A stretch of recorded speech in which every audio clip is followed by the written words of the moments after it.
I'm here with the legend himself, professor, art curator, broadcaster, politician. Now I think I want to give him a new title now. They're going to be Oracle. Well, thank God. Answer. Pronounce it for me nicely. Kwa Answer, the legend. Kwa Answer, the legendary. Yes. Legendary Kwa Answer. You can't speak of Ghanaian television and broadcasting without this man. Look at him very carefully and memorize his beautiful smile. And he wants to pass a comment for us of the pain of having a poor education and the consequences that he has to suffer to get to this beautiful museum that he has built here. Yes, I mean, as I always say, we are taught not to appreciate what God has blessed us with. In our whole world, our enemies have created two visions, images, heaven and hell. Heaven and hell. And that heaven, you see the Jesus Christ, the black Jesus Christ who have been whitened with white angels. The other image is the hellfire, with a black man at the gate holding the trident spear, pushing the fellow black people into the hellfire. Now, you grow up, we went to school, and all these things were the things that we were taught. You think the very skin you bear represents sin. So you must pray and pray and pray and get to the white man's heaven.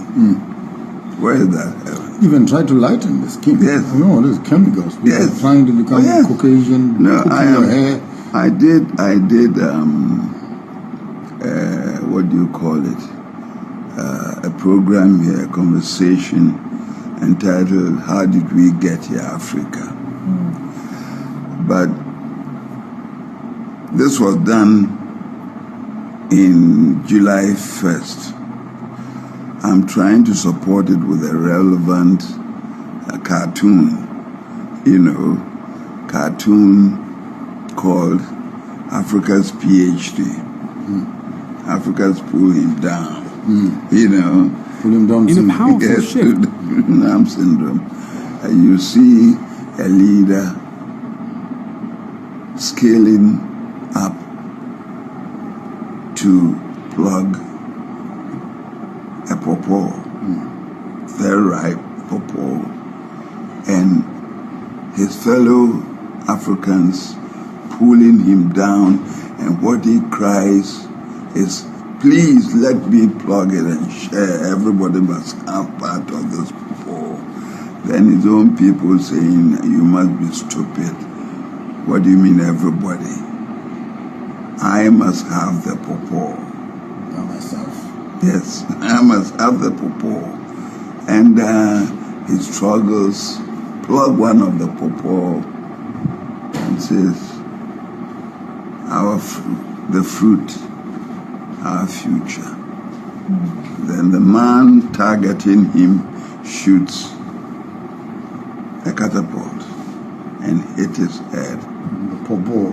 Yeah, pawpaw. Yes. The pawpaw, he hits his head and the pawpaw gets out of the hand and falls on the floor and splashes. And he says, this is just the beginning, my people. The seed will spread and grow again. My people, don't give up. The struggle continues. La luta continua. He comes down and falls to die. The then you see lightning and whatnot.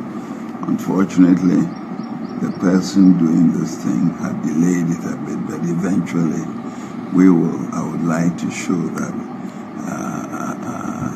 animation. Yes. It's a short film, it's a full movie. Yes, it's a full movie. Just about 6 minutes. It has played itself into every African political terrain. Yes. So, my brother, we have a journey. And this journey, our leadership must realize that we've not come out to behave the way we are behaving without brainwashing. Are we recognizing that we've been brainwashed? Knowledge starts with that realization. Yes. Are we recognizing that we've been brainwashed? It will take time. It's not easy to, get out or to emancipate your, poisoned brain overnight. But the journey of 1,000 miles starts with the first step. We'll get there. Wow. There you hear it from the oracle himself, the PhD cartoon. We're waiting for it, but as he rightfully says it, the journey continues. Yes. The liberation of the African, emancipating ourselves from mental slavery. Yes. It's an assignment that politics, religion, education, pharmaceuticals, health and technology, agriculture, we all must look for that indigenous heartbeat. Where we started, most likely that's where we're ending. Amazing that the West is now coming towards African solutions, while Africans are running away from their own culture. And here with me is a beautiful exhibition of excellence in art, in broadcasting, and literal art. I see throne rooms here, I see... Man, I'll take a few pictures for you guys, and I will share with you, with his permission, of course, but this is what a real accommodation looks like. And the man has worked, the man has built a beautiful piece of artwork here, which is worth sharing, but I'll take a few pictures and share with you.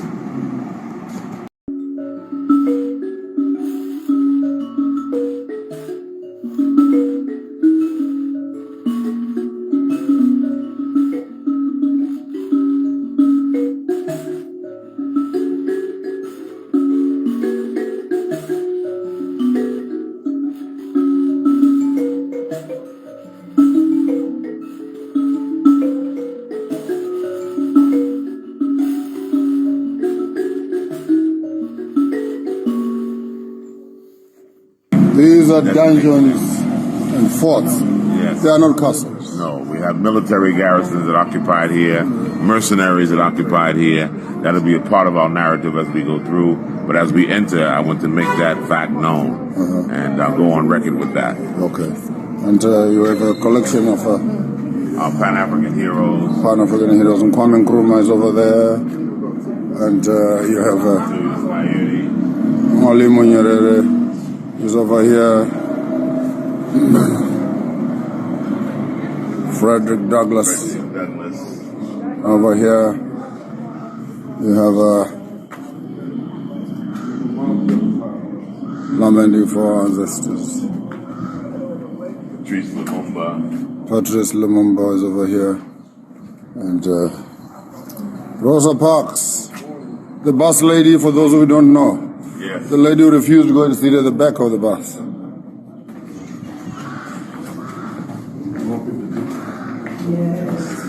Here they used to have the artisans for cobblers, those who did a lot of repair. That's why they allowed the gift shops to be in that section. Okay. These are the dungeons, the slave dungeons.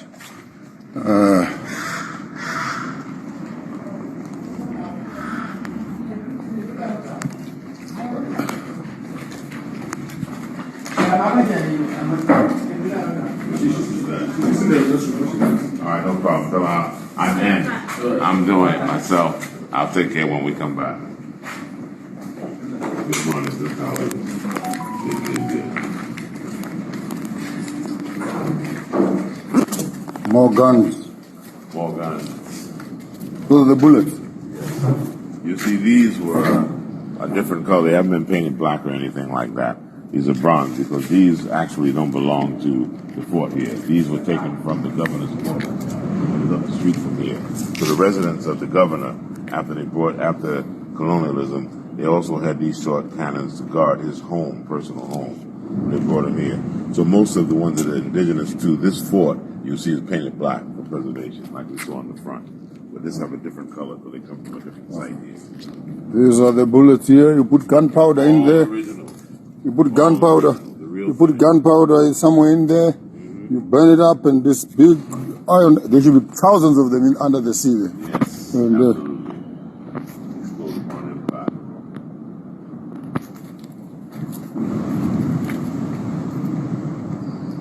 all right. So we're gonna start right in the center here.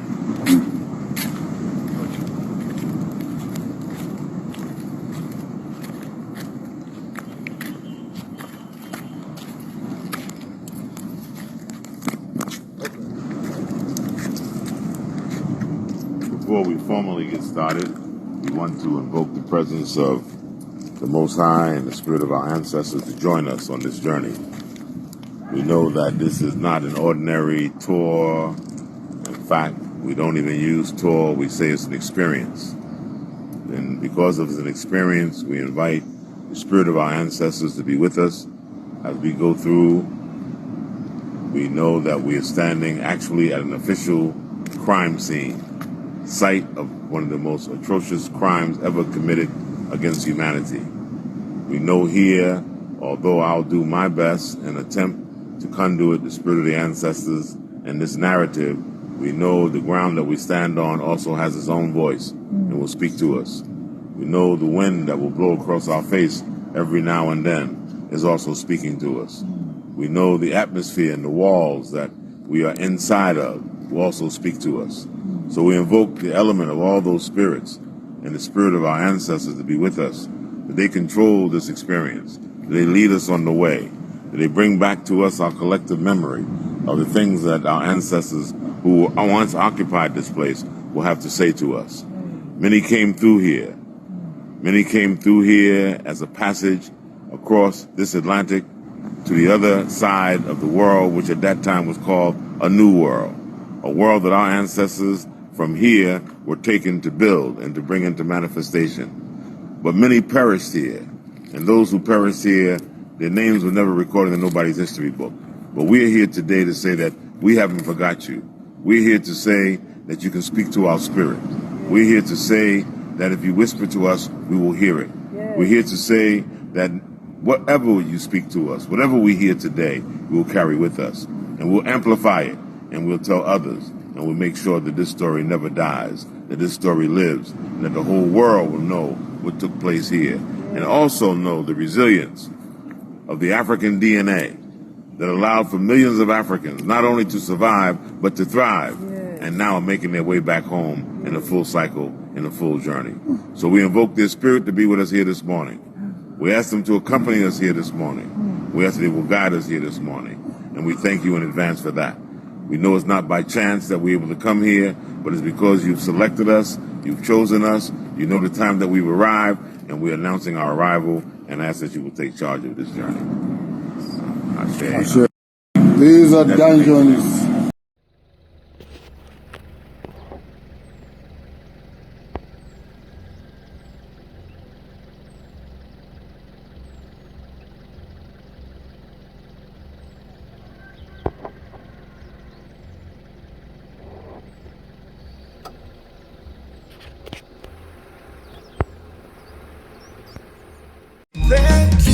Thank you, Africa, Mama Africa. Oh, yeah. You make African great. Thank you, Africa. Thank you, Africa.